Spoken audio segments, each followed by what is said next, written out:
Okay, I hope you had a good afternoon tea. This session we're going to present the results of our inaugural Chief Risk Officer survey.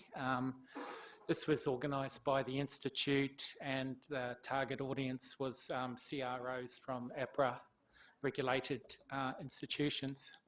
As usual, we'll have plenty of time to address questions after the end of the presentation. It's now my pleasure to introduce Gloria Yu to the stage. Gloria is a director at Deloitte and she's been in the industry for 15 years working in Australia, New Zealand and Asia Pacific. She does statutory traditional actuarial roles for general insurers based in the region, but she also does quite a lot in the ERM space and she's led teams working on designing risk frameworks as well as reviewing the APRA, RMF and ICAP reviews. Within the Institute, she's very active. She was a member of council between 2009 and 2014. She currently sits on the Institute's Risk Management Practice Committee, also the Audit and Risk Committee, and the Leadership Development Committee. She's also very heavily involved in mentoring, and I can't really tell you what she does in the rest of her very limited spare time, but without further ado, I'd like to welcome Gloria.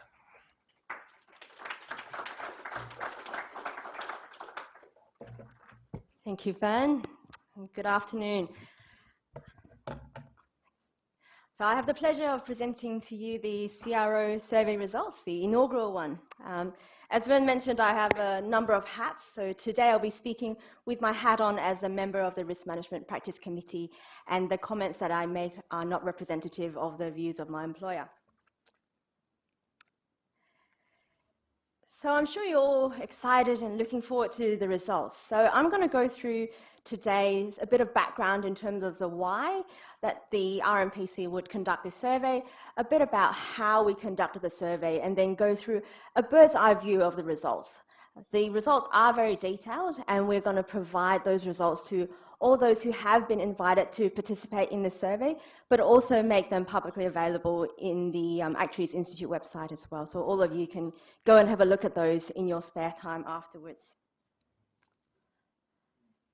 So, as mentioned before, this is the inaugural CRO survey. Very first time we looked at it, and it covers a lot of the themes that was touched on today in the ERM seminar. It's a bit of a trial to see whether CROs and our members would value such an exercise, and because it's the first time we've done this survey, we are particularly keen to receive your feedback and your views on the things that we can do to improve this survey better, whether it's extra questions you might like to see or how frequently you might want us to conduct this survey going forward as well. So we set out to achieve a few objectives of this survey. One is to really understand how risk management practice works in each of those industries, and also to enable the CROs to do a bit of a benchmarking exercise across their peers. We also wanted to compare the risk management practice across the different industries as well. We are aware that there are existing surveys that look at a single industry, and there are also surveys that cover a much broader geographic coverage, including whether it's Asia Pacific or more globally as well. But our survey is very much focused on the Australian environment, so the Australian entities that are regulated by APRA. So that's the banks, the general insurers, life insurers, private health insurers as well. We have chosen to exclude superannuation because the regulation and governance of the super funds is quite different to those of the insurers and the banks, and it's unlikely, in our view, that the super funds will come under the CPS 220 in the near future. We also want to acknowledge that a fair portion of our members work outside Australia, particularly those who are on the webinar now. But our view is that for the inaugural survey, we'd like to focus on Australia in the first instance. So the way we carry out the survey was that we emailed all the CROs, which we have their contact details of in the APRA-regulated entities. Not all health insurers have CROs as yet, and so in those cases we email the risk managers of the risk functions instead. And in some cases we actually email the deputy CROs or the actuaries, who we expect them to be more responsive to the surveys as well. So we had 20 questions in total in the survey. We toyed around the number of questions to put in the survey, obviously balancing the detail, understanding of the survey, but also making sure the survey is not overly long so as to discourage people from responding. For a few questions, we gave the respondents the option to select a no response. We had limited number of free text responses, and what that essentially means is we won't have verbatim comments on a lot of these results. So a lot of those will be us speculating on some of the observations from those results. The responses were anonymous, and there was one response allowed per person. And so if a particular person is a CRO of both a general insurer as well as a life insurer of a conglomerate financial services company, they would have the opportunity to respond to that questionnaire once. So on to the coverage of our survey. So this is looking at the coverage from a perspective of the number of entities, but also from the value of the net assets. You can see here that the coverage of each industry is clearly better by the value of net assets compared to that of the number of entities. But the key message here I'd like to bring out is that the overall coverage is pretty good. We can see here that the ADI coverage can definitely be improved, and that's something that we are keen to look at improving going forward as well. So that might be through partnering with another organisation who have good connections with the CROs in banks. So in the survey we had a number of profile questions, things like what industry they work in, their specific roles, the size of the company, as well as the ownership structure. So I'm going to take you through those very briefly now.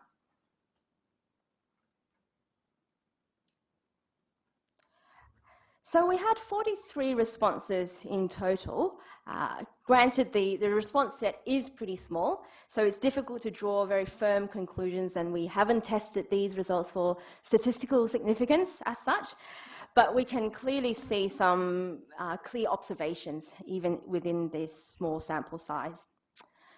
If you look at the, let me test this section, so you can see pretty much all these areas of the pie, over 3/4 are from insurance, and if we include the diversified financial services firms as well, so that's the conglomerate financial services of GI and Life, we're pretty much covering 84% of that, of the whole response set. We can see a strong representation from the PHI industry. Superannuation there could potentially be life insurance, and we're a little bit surprised why there's a water utility response, because we certainly didn't send it to any entities outside APRA-related industries, so that's a surprise, but I guess we'll never find out because it's anonymous. So to the roles of these respondents. So for ease of visualization, we've color-coded this table. The darker the color, the bigger the number. You can see most of the responses were from specialist risk managers or CROs. You can see that little box there that we've got. And the non-CRO responses come from a consultant acting as a CRO, other actuaries in lieu of CROs, and others who are not strictly bound by the CPS 220 at this stage, so the PHI industry. So on to the number of staff in the organisation. So this is looking at the number of staff in the entire organisation, not the number of staff in the risk management function.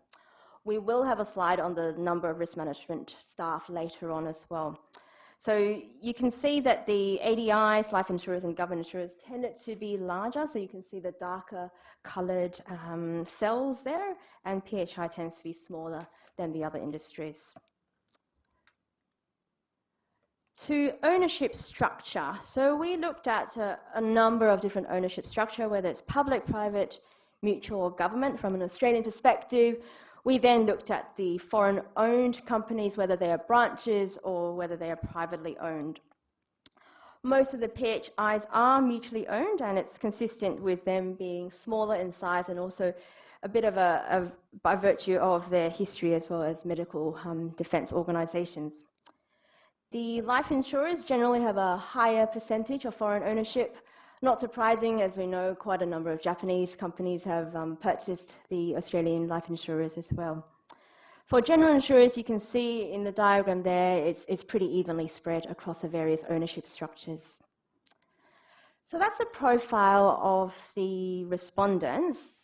Now to a couple of key questions that we found interesting from the respondents. So we thought it would be really worthwhile to understand from the respondents what are the top 3 risks from their perspective in the next 12 months. So a very short time frame as such. The respondents did not have to number these top 3, they just have to identify which are the top 3 risks. We gave them quite a lot of options to choose from. So other than the list here on the slide, we gave them options such as business interruption, failure to attract and retain good staff, inability to purchase reinsurance at acceptable prices, pressure on operational and resource capability, natural cats, and so on and so forth. So here we can see that the top one on the table is the regulatory change or legislative change.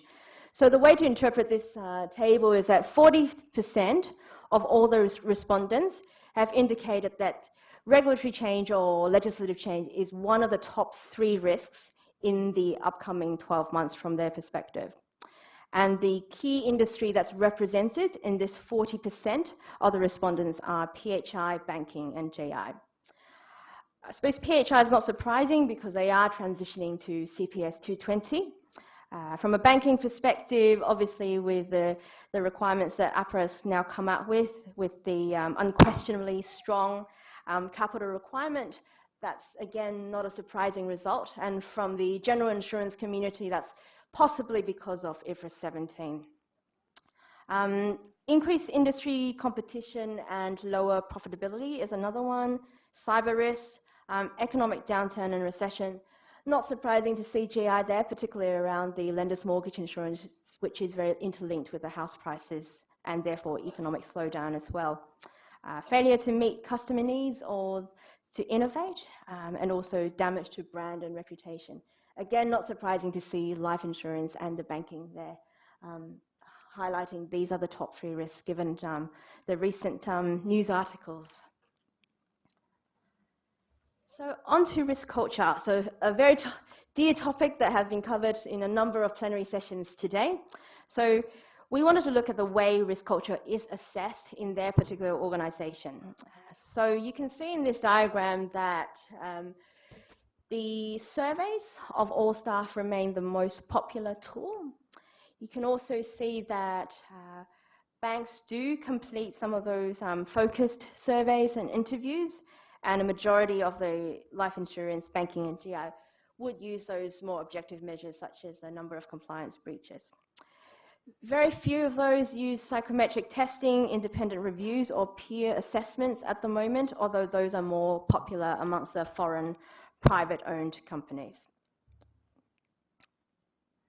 So the next question we wanted to test with the respondents was how they rate the behaviours and attitudes towards risks in their organisation. So this question is intended to act as a proxy for risk awareness. Obviously, the interpretation is quite subjective because you will have some CROs who are judge themselves quite harshly. Others might be sort of more bullish about this area. And on the whole, we can see, we look at those green bars, most of them think that the internal attitudes to risk are adequate, although obviously there's room for improvement. PHI is quite interesting. They have a small percentage with high scores, so it pretty much reflects the journey that they're on in terms of the risk management development. So they're still very early on in that, and they also have a big unsure category. So that's this section over there. Some possibly haven't yet made the assessment, and they might be still getting up to speed with the CPS 220 requirements as well. So the next one is on the confidence that they have in terms of the ability for their organisation to respond to a serious business disruption. You can see that the banking and life insurance industries are most confident, so that's this bit there and that bit there, and GI and PHI are relatively less confident. You can't see this on this slide, but you can see it in the full results. Essentially, confidence in business resilience mostly increases with company size. That's not unexpected because they probably have a much greater number of staff so that they can divert those resources to look after the business interruption as and when those events happen. And highest confidence levels are found in foreign companies and government insurers. So we looked at what are their biggest challenges in carrying out their roles. So this is an open-ended response, so they can enter free text, whatever they feel like entering at that point in time, and we managed to summarize them into a key few categories as listed out here: embedding, strategic enabler, value add, and so on and so forth. We can clearly see that embedding risk management was a common theme in terms of their biggest challenges. Resourcing pressure was also rated quite highly in this case. Banking as a bit of an outlier. It's somewhat unexpected, but I suppose with only 4 respondents, it could be just a statistical variation, really. Making risk management a strategic enabler and also a source of value add was a key challenge that's faced by the CROs as well. In terms of the category other, that includes things like balancing between rigor and commerciality, taking timely action, identifying emerging risks, as well as taking risks for growth. So the next couple of slides, I want us to turn to 2 of the challenges that's highlighted. So that's embedding and also resource limitations as well. So looking at embedding, so how embedded is the risk management function within their organisation? Most of them said the embedding is reasonably mixed and there is room for improvement. Very few from GI and hardly any from PHI said embedding is comprehensive. The largest companies reported the best overall levels of embedding of risk management. Smaller companies reported around 20% for both comprehensive embedding and minimal embedding, so that's compliance only. Compliance-focused risk management is most prevalent in mutual and foreign private companies. So on to resourcing. So how large is the risk management function in their team? So the average number of staff within the risk management function is around 11. Banks have a reasonably bigger number of people in the function, around 23. Life is around the average, GI slightly less, and PHI only has about 3 staff, and that's understandable given that their organisation size is much smaller as well. Interestingly, one of the 5 respondents who had less than 20 staff reported that they have more than 15 risk management staff, so not sure why that's the case, unless they have potentially misinterpreted the question. But Australian companies that are publicly listed, mutuals or government-owned, they tended to have the largest teams in the risk management function. So turning to risk appetite statements, I'm going to look through that in the next few slides. So key question is, how do they use the RAS in their organisation?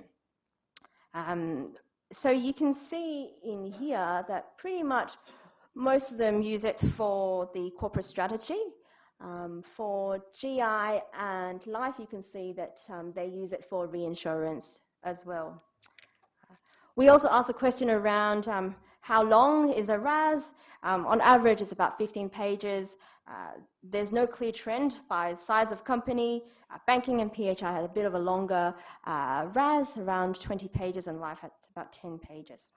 We also noted that foreign-owned companies tended to use RAS for compliance purposes.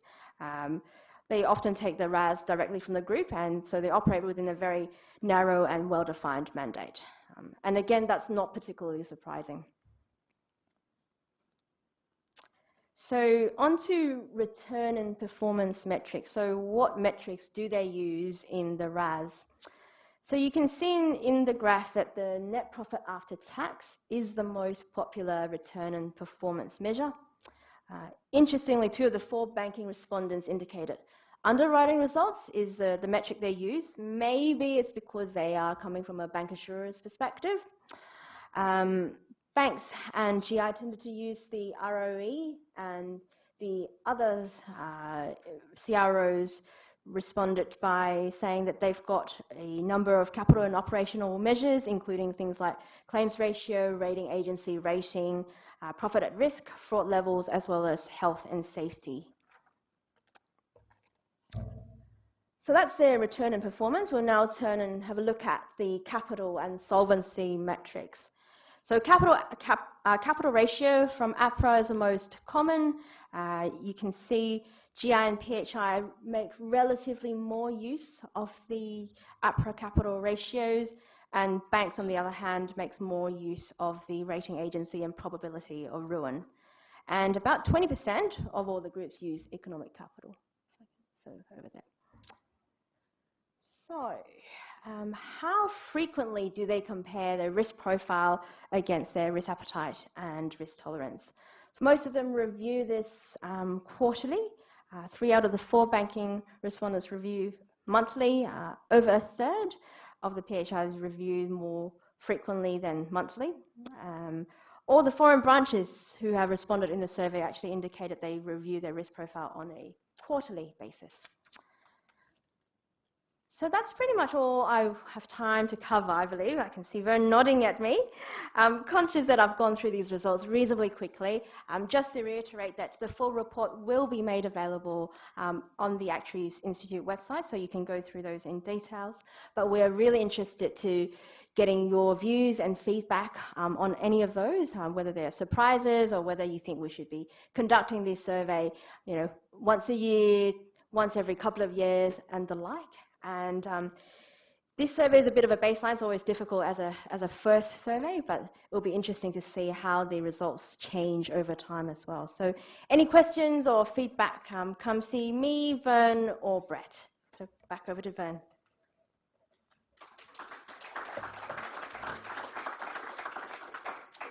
Thanks very much, Gloria. We have got 10 minutes aside now for questions. So I think there are some roving mics around. So we have the first question in the audience. Okay. Annemie Pelletier from Littlewood. Why was it limited to 1 questionnaire per person? Because I didn't respond for the simple reason I look after 4 companies as risk officer, and I have a survey, and I didn't know to which company I was responding. I mean, they're quite different. I mean, I think it would be much better if I had received like 4 surveys and I could have filled it in for each one of them. I would have done it, but I can't respond. Which one am I going to pick? Okay, I appreciate that feedback. We'll certainly, I guess we hadn't sort of envisaged such a outcome when we were designing the survey, but we'll certainly make sure that you'll get 4 opportunities next time. I guess we also thought that it would be simpler if we just sent one person just 1 survey rather than sending 1 person 4 different surveys. But if that makes it confusing, we'll certainly look into that going forward. I think each company should receive 1 survey. Yeah. It should not be focused on the person, it should be focused on the company. Yeah, sure. Yep, noted.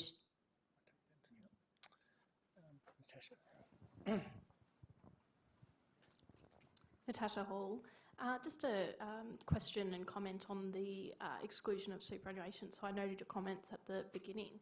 I think in the future it might be interesting to include superannuation. I think a lot of the questions could be answered by superannuation funds. A lot of them already have CROs and others have executives that are responsible for risk, amongst other things. And I think as part of the APRA review of the prudential framework for superannuation that's going to be done over the next year or so, in terms of the framework that was implemented in 2013, they're going to look at potential alignment with CPS standards, and that will, I guess, follow the trend from PHI and CPS 220 being applied to PHIs from April next year, I think it is. So I think that might just be a way to further develop it, and I'll be interested to see it develop with more participants over time. I think it'll be really useful.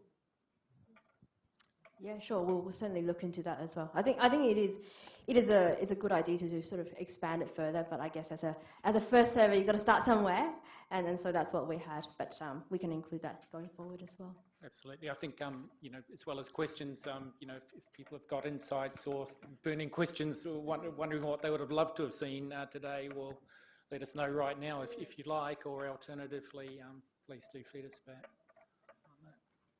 More questions. Catherine. Catherine Helen, I'm a non-executive director. You mentioned who you sent the survey to. I'd be interested in knowing the background and the qualifications and the skills of the people who are occupying these roles. Yeah, I mean, Brett, would you have any sort of comments on that? I think you sort of managed quite a lot of the database, didn't you? Would you, any sort of high-level things that you could help Catherine with?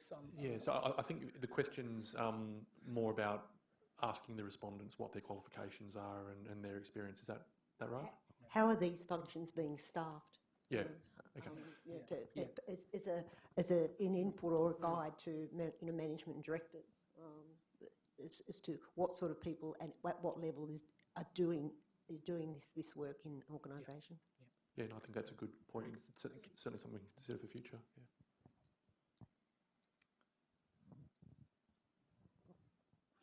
More questions? Getting late in the day, perhaps. Okay. Well, let's push on. Well, I'd just like to ask you to now join hands and thank Gloria for the presentation. And